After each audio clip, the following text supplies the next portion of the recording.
भक्त कालिदास पर प्रभु की परम कृपा।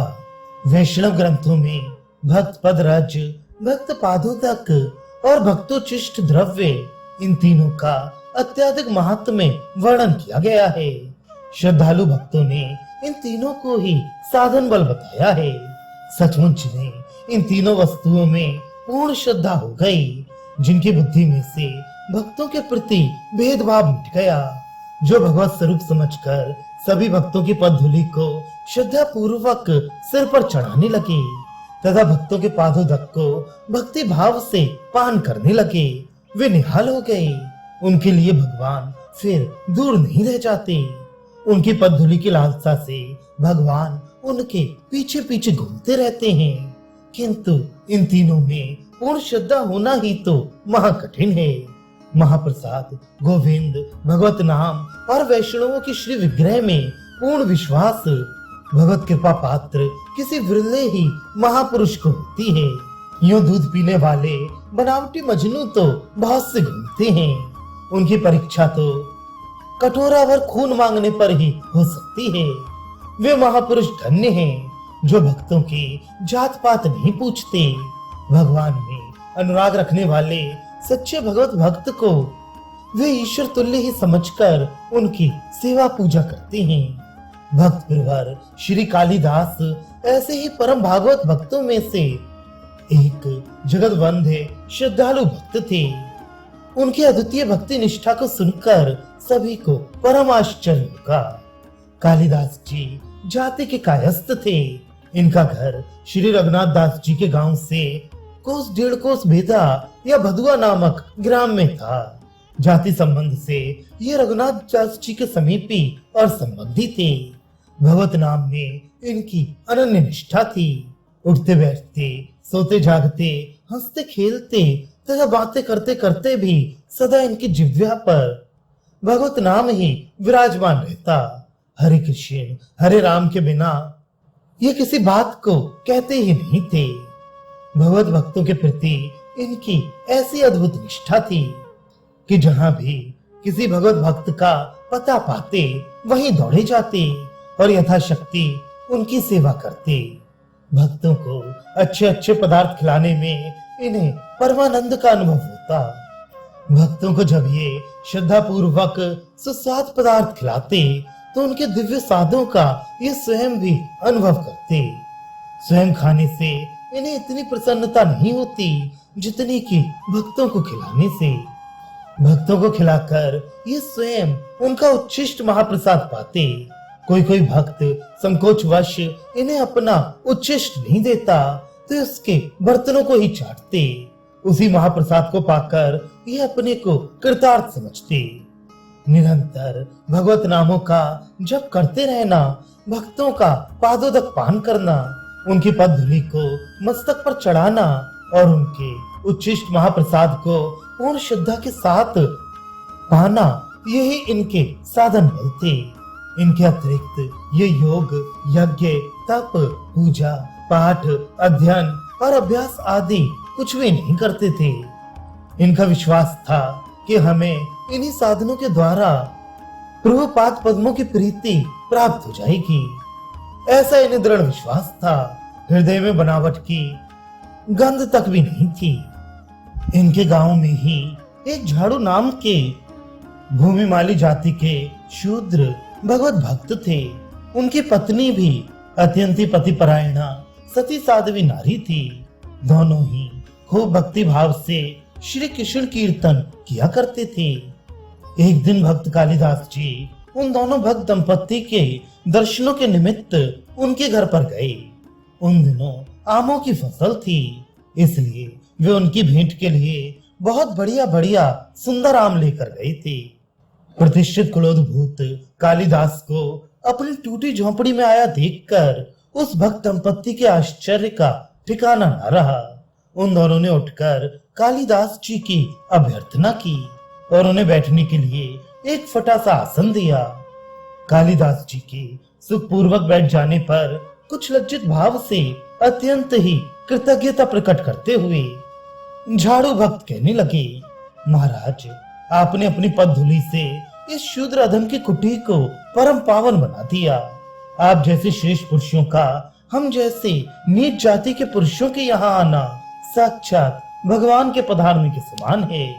हम एक तो वैसे ही शूद्र हैं, दूसरे धनहीन, फिर आपकी किस प्रकार सेवा करें? आप जैसे अतिथि हमारे यहाँ काहे को आने लगे? हम आपका सत्कार किस वस्तु से करें? आशा हो तो किसी ब्राह्मण के यहाँ से कोई वस्तु बनवा लाएं।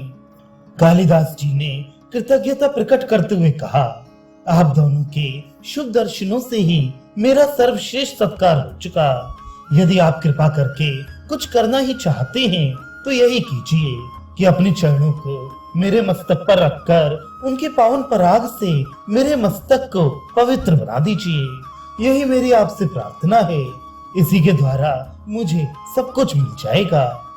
अत्यंत दीनता के साथ गिड़गिड़ाते हुए झाड़ू भक्त ने कहा, स्वामी आप ही कैसी भूली भूली सी बातें कर रहे हैं? भला हम जाति के शूद्र धर्म कर्म से हीन आपके शरीर को स्पर्श करने तक के भी अधिकारी तो नहीं हैं। फिर आपको अपने पैर कैसे छुआ सकते हैं? हमारी यही आपसे प्रार्थना है कि ऐसी पाप चढ़ाने वाली बातें फिर आप कभी भी अपने मुंह से न निकालें। इससे हमारे सर्वनाश होने की संभावना है। कालिदास जी ने कहा, जो भगवान का भक्त है उसकी कोई जात नहीं होती। वह तो जाति बंधनों से परे होता है। उससे श्रेष्ठ कोई नहीं होता, वही सबसे श्रेष्ठ होता है। इसलिए आप जाति कुल का भेदभाव ना करें। आप परम भागवत हैं। आपकी पदधूलि से मैं पावन हो जाऊंगा। आप मेरे ऊपर अवश्य कृपा करें। झाड़ू भक्त ने कहा, मालिक आपकी इस बात को मैं मानता हूँ कि भगवत भक्त वर्ण और आश्रमों से परे होता है। वह सबका गुरु और पूजनीय होता है। उससे बढ़कर कोई भी नहीं होता, किंतु वह भक्त होना चाहिए। मैं अधम भला भक्ति भाव क्या जानूं? मुझे तो भगवान में तनिक भी प्रीत नहीं। मैं तो संसारी गर्त में फंसा हुआ नीच विषय पुरुष हूँ। कालिदास जी ने कहा, सचमुच सबसे बड़े भक्त तो आप ही हैं, जो अपने को भक्त मानकर सबसे अपनी पूजा कराता है, अपने भक्ति भाव का विज्ञापन बांटता फिरता है। वह तो भक्त नहीं दुकानदार है।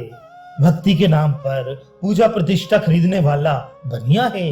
सच्चा भक्त तो आपकी तरह सदा अमानी, अहंकार रहित तथा दूसरों को मान प्रदान करने वाला होता है। उसे इस बात का स्वप्न में भी अभिमान नहीं होता कि मैं भक्त हूँ। यही तो उसकी महानता है। आप छिपे हुए सच्चे भगवत भक्त हैं। दीन कुल में उत्पन्न होकर आपने अपने को छिपा रखा है। फिर भी भक्ति ऐसी अलौकिक कस्तूरी है कि वह कितनी भी क्यों न छुपाई जाए, सच्चे पारखी तो उसे पहचान ही लेती हैं। कृपा करके अपनी चरण धूल से मेरे अंग को पवित्र बना दीजिए। इस प्रकार कालिदास जी बहुत देर तक उनसे आग्रह करते रहे, किंतु झाड़ू भक्त ने उसे स्वीकार नहीं किया। अंत में वे दोनों पति पत्नी को श्रद्धा पूर्वक प्रणाम करके उनसे विदा हुए। झाड़ू भक्त शिष्टाचार के अनुसार उन्हें थोड़ी दूर घर से बाहर पहुंचाने के लिए उनके पीछे पीछे आए। जब कालिदास जी ने उनसे आग्रह पूर्वक लौट जाने को कहा तो वे लौट गए। कालिदास जी वहीं खड़े रहे। झाड़ू भक्त जब अपनी कुटिया में घुस गए तब जिस स्थान पर उनके चरण पड़े थे उस स्थान की धूल को उठाकर उन्होंने अपने संपूर्ण शरीर पर लगाया और एक और घर के बाहर छिपकर बैठ गए। रात्रि का समय था। झाड़ू भक्त की स्त्री ने अपने पति से कहा, कालिदास जी ये प्रसादी आम दे गए हैं, इन्हें भगवत अर्पण करके पालो। भक्त का दिया हुआ प्रसाद है, इसके पानी से कोटि जन्मों के पाप कटते हैं। झाड़ू भक्त ने उल्लास के साथ कहा, हाँ हाँ उन आमों को अवश्य लाओ, उनके पाने से तो श्री कृष्ण प्रेम की प्राप्ति होगी। पति की आज्ञा पाते ही पति परायणा पत्नी उन आमों की टोकरी को उठा लाई। झाड़ू ने मन से ही आमों को भगवत अर्पण किया और फिर उन्हें प्रसाद समझकर पाने लगे। उनके चूस लेने पर जो बचता उसे उनकी पतिव्रता स्त्री चूसती जाती और गुठली तथा छिलकों को बाहर की ओर फेंकती जाती। पीछे छिपे हुए कालिदास जी उन गुठलियों को उठा उठा कर चूसते और उनमें वे अमृत के समान स्वाद का अनुभव करते। इस प्रकार भक्तों के उच्छिष्ट प्रसाद को पाकर अपने को कृतार्थ समझकर वे बहुत रात्रि बीते अपने घर आए। इस प्रकार की इनके भक्तों के प्रति अनन्य श्रद्धा थी। एक बार गौड़ीय भक्तों के साथ वे भी नीलाचल में प्रभु के दर्शनों के लिए पधारे। इनके ऐसे भक्ति भाव की बातें सुनकर प्रभु इनसे अत्यधिक संतुष्ट हुए और इन्हें बड़े ही सम्मान के साथ अपने पास रखा। महाप्रभु जब जगन्नाथ जी के मंदिर में दर्शनों के लिए जाते तब सिंह द्वार के समीप वे गड्ढे में पैर धोया करते थे। गोविंद उनके साथ ही जाता था। प्रभु ने कठोर आज्ञा दे रखी थी कि यहाँ हमारे पादों तक को कोई भी पान न करे, इसलिए वहां जाकर प्रभु के पादों तक पान करने का साहस किसी को भी नहीं होता था। किंतु भक्तों का पादों तक और भक्त भक्त अन्य ही जिनके साधन का एकमात्र बल है, वे कालिदास जी भला कम मानने वाले थे। वे निर्भीक होकर प्रभु के समीप चले गए और उनके पैर धोए हुए जल को पीने लगे। एक चुल्लू पिया, प्रभु चुपचाप उनके मुख की ओर देखते रहे। दूसरा चुल्लू पिया, प्रभु थोड़े मुस्कुराए। तीसरा चुल्लू पिया, प्रभु जोरों से हंस पड़े। चौथे चुल्लू के लिए जो ही उन्होंने हाथ बढ़ाया त्यों ही प्रभु ने उनका हाथ पकड़ लिया और कहने लगे, बस बहुत हुआ, अब फिर कभी ऐसा साहस न करना। इस प्रकार अपने को बड़भागी समझते हुए कालिदास जी श्री जगन्नाथ जी के दर्शन करते हुए प्रभु के साथ ही साथ अपने निवास स्थान पर आए। महाप्रभु ने भिक्षा पाई और भिक्षा पाने के अनंतर संकेत से गोविंद को आज्ञा देती कि कालिदास जी को हमारा उच्छिष्ट प्रसाद दे दो। प्रभु का संकेत समझकर गोविंद ने कालिदास जी को प्रभु का उच्छिष्ट महाप्रसाद दे दिया। पादोदक के अनंतर प्रभु के अधरामृत सिंचित उच्छिष्ट प्रसाद को पाकर उनके प्रसन्नता का वारा पार न रहा। धन्य है ऐसे भक्ति भाव को और धन्य है उनके ऐसे देव दुर्लभ सौभाग्य को जिनके लिए महाप्रभु ने स्वयं उच्छिष्ट प्रसाद देने की आज्ञा प्रदान की।